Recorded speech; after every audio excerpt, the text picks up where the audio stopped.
to run the people that are currently in Congress out. Okay, with that said, we have not overlooked or been disrespectful of Norma Jean Freeman. I just want to put that out there. We called on her last because I was asked to call on her last because she wanted to take all this in, to give us a narrative that's in perspective. And so we have essentially saved some of the best for last, although I think everyone that's up here is really amazing. Amazing. I'm going to call forward without further ado Norma Jean Freeman, mother of the Cleveland community. I love you, sir.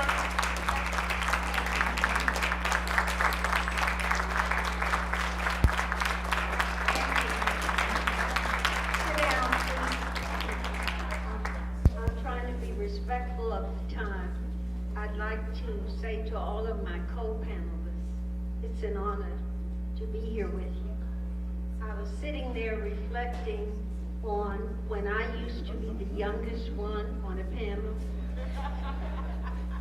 And the years have put me in the position of being the elder. And I'm honored by being with all of you. I want to kind of take a different perspective. I come from a different time and space, and I realize the difference between me and the young is that I know we have not always lived this way.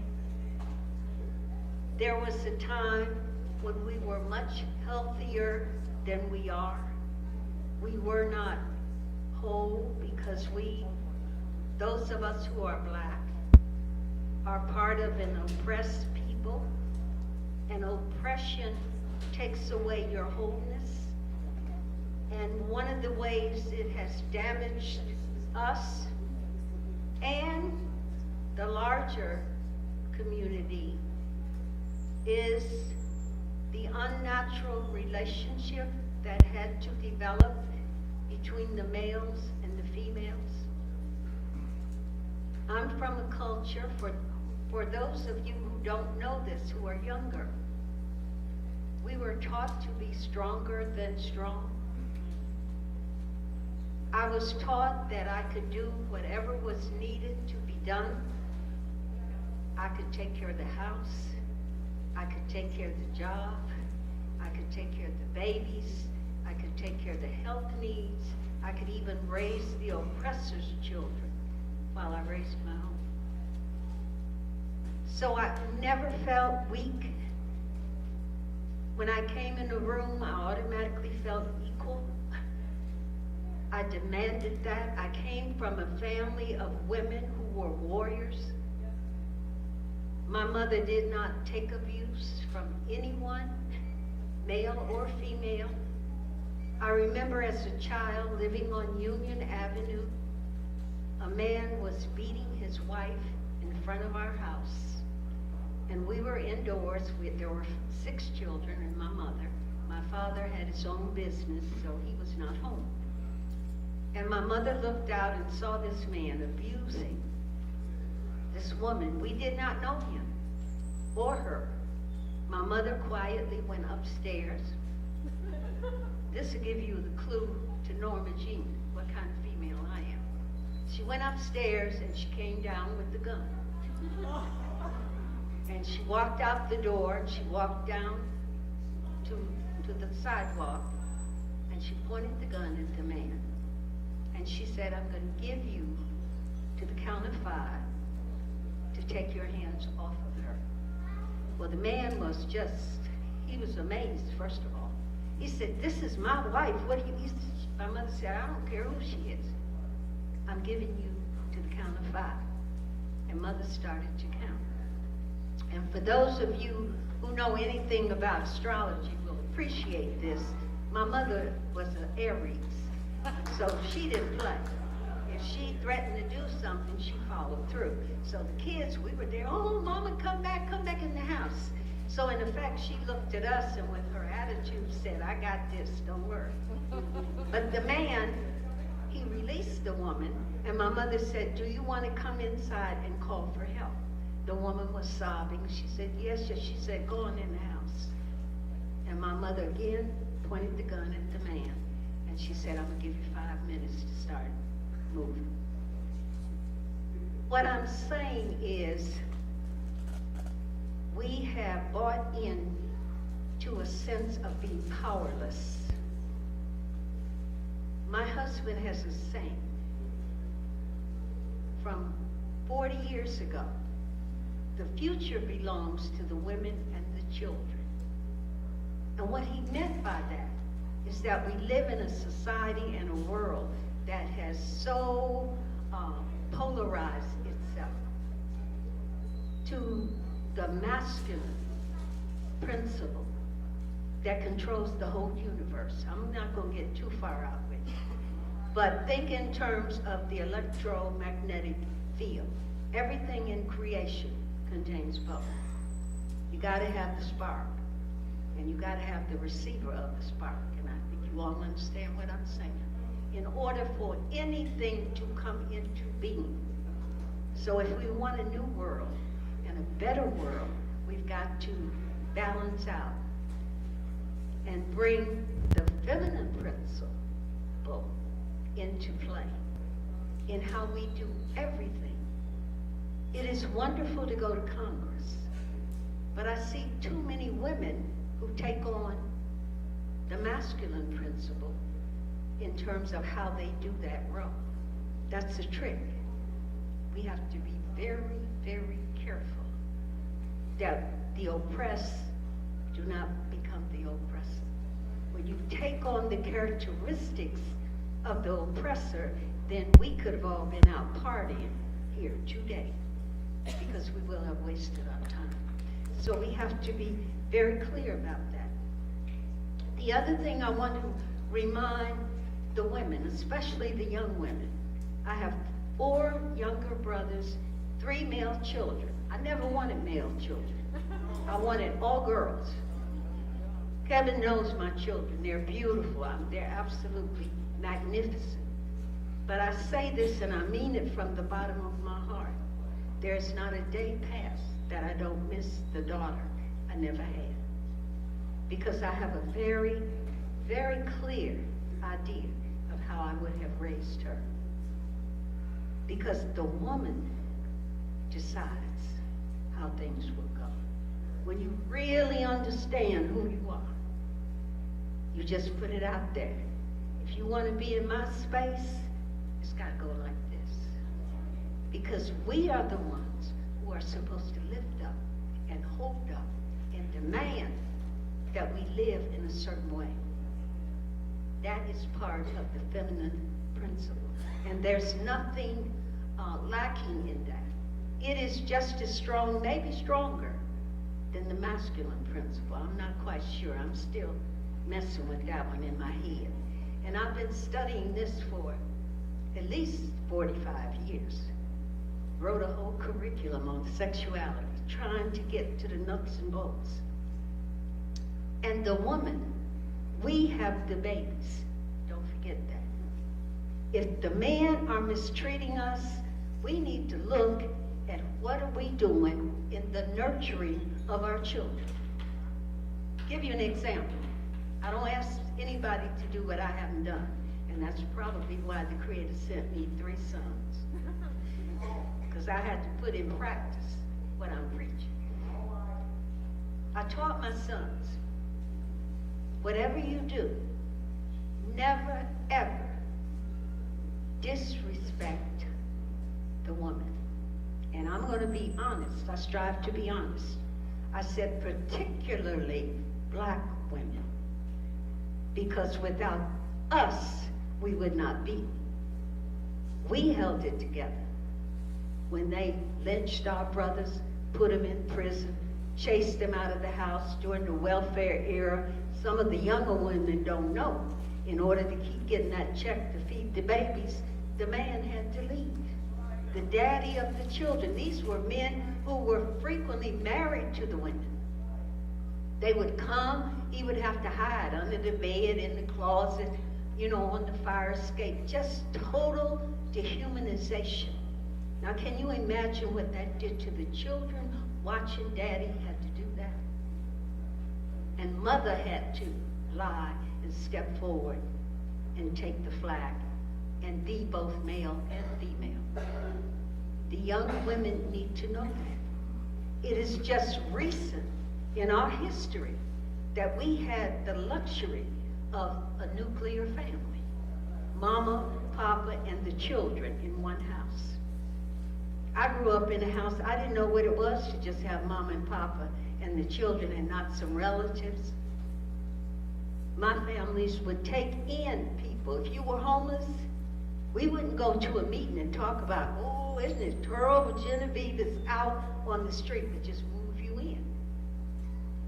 We had a family lived with us for 5 years. This woman and her 2 daughters were evicted. My mother moved them in. They were in junior high. They stayed until they graduated from high school. Then when they left, the aunt of the woman who had moved out moved in with us because she didn't have anywhere to go. And I thought that's the way people lived. And they were able to do this, I believe, in full disclosure. My daddy was the numbers man. We lived good, you hear me? Not bling bling good, not flashy good. I had one pair of what we used to call school shoes and a pair of Sunday shoes. And you wore them until they fell off your feet. Mama would cut the, you know how they cut the front out so your toes could stretch out when they got too short. I want these young people to know. They talk about the bridges that got them across, but they don't know what was on those bridges, what those bridges had to contend with. So we lived well. I've never been hungry in my life. I've never been outside. I've never been without cold, heat, and lights and all that good stuff. But we lived simply so that we could help somebody else.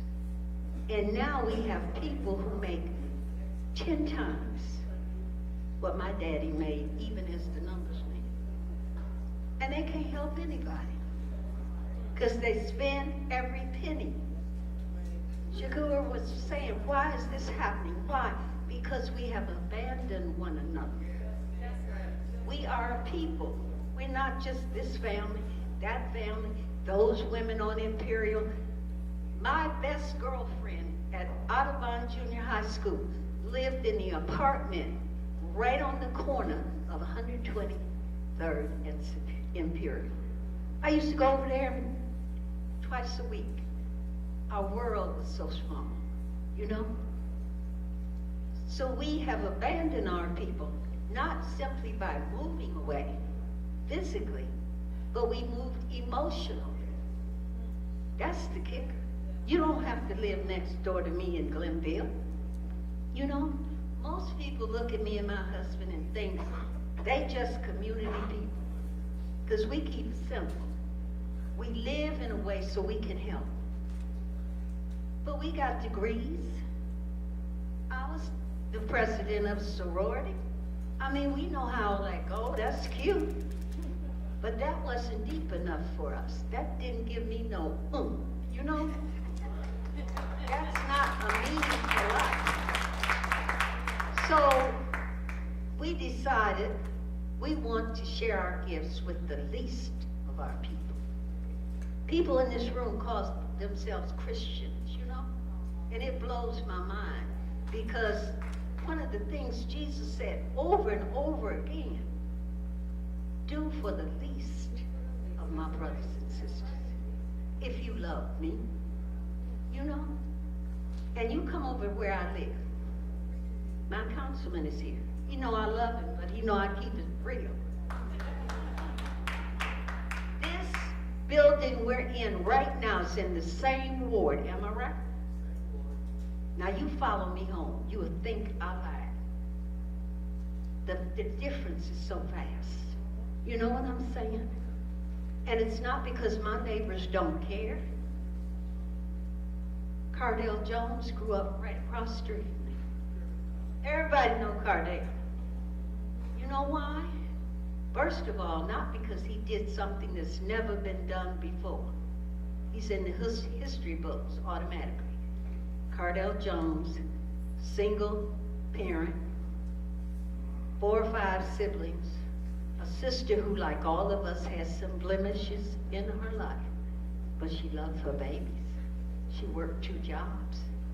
When I got home today from our morning meeting, she had been to my house, 2 big, beautiful balloons, me a gift, because yesterday was my birthday. You know, not for my birthday, but to give you an idea of the kind of person Cardell's mother is. She gets the accolades from me, because I witnessed her racing and struggling with these children. But we have to take back control of each other with love. You know what I'm saying? There are people in here, sure, I have differences with, but that doesn't get in the way of me loving.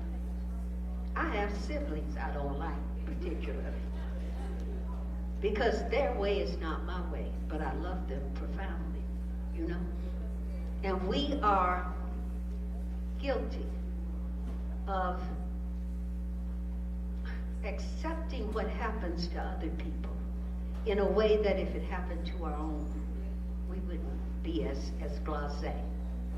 To me, if you go home and continue with your life and not say, oh no, Kevin Conwell, I'm gonna be in your face next week because, and Kevin knows that we get on his one nerve, me and my husband. I know that, but I love him. I love him, and I know why we send him there. And he knows why we send him there. Ain't no mystery. But this society is very seductive.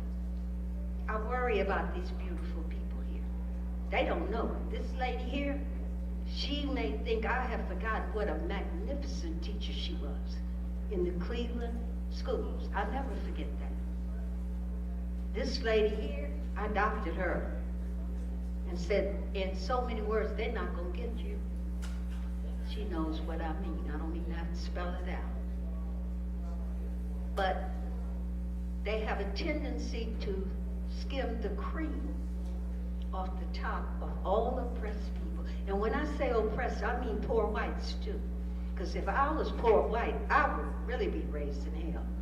Because they act like poor white people don't even exist, like they're a total embarrassment. You know, they're trying to gentrify Glenville, but my God, look what they've done in Tremont. You know, Ohio City, where's the outcry? They just ran poor white people out of there. I don't know where they are now. Maybe back in Appalachia, I don't know, or in the lake. They don't care, they don't talk about them. I mean, they don't. But that's real. I used to ride over there. So I know they were not middle-class people living over there. Hear me. So who speaks for them? Sometimes people outside of my community will say, what can we do to help you? I say, go help your own. Because some of those people out of desperation become policemen, and they throw them what I call the you are white bone, and they grab that and start oppressing other people to feel good about themselves.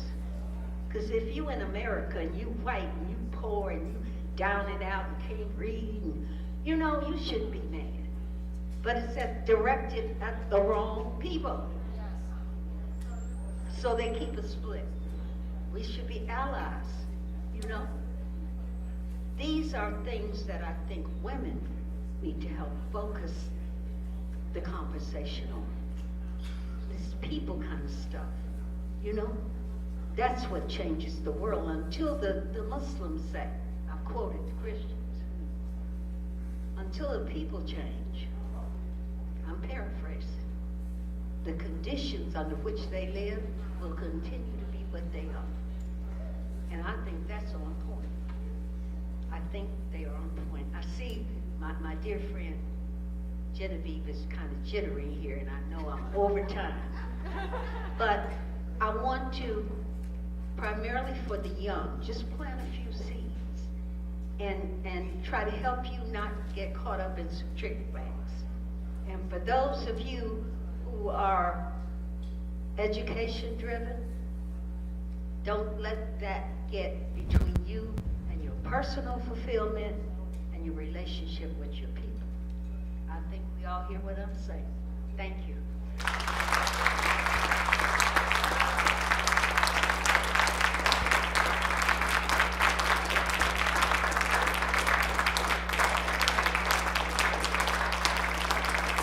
Happy birthday, Mama Norma.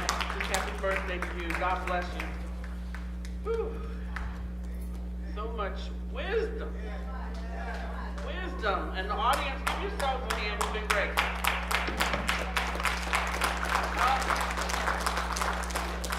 Okay, we have some time for a few questions. Before we do that, I would like to take this opportunity, I'm just going to call them off because we're really pressed for time, to recognize the Carl Stokes Brigade, the Imperial Women Coalition, the Social Justice Committee, Stop Targeting Ohio's Poor, the Greater Cleveland Immigrant Support Network, Black on Black Crime, Puncture the Silence, definitely Julia and Aisha of CARE and Don Freeman who helped to put this together. God bless you. Wow. The Ohio ACLU, members of the Cleveland NAACP, ClevelandUrbanNews.com, Verizon Magazine, The Brown Report, the Carnegie Roundtable, former appointed Cleveland School Board member Rashida Abdul Haq, please stand up and be recognized. She's back there. I'd also like to tell you that 19 Action News was here. I was informed, and thanks very much to them, and be sure when you go home to watch them. And our very own Jeffrey Kassouf is here. I'd like you to give him a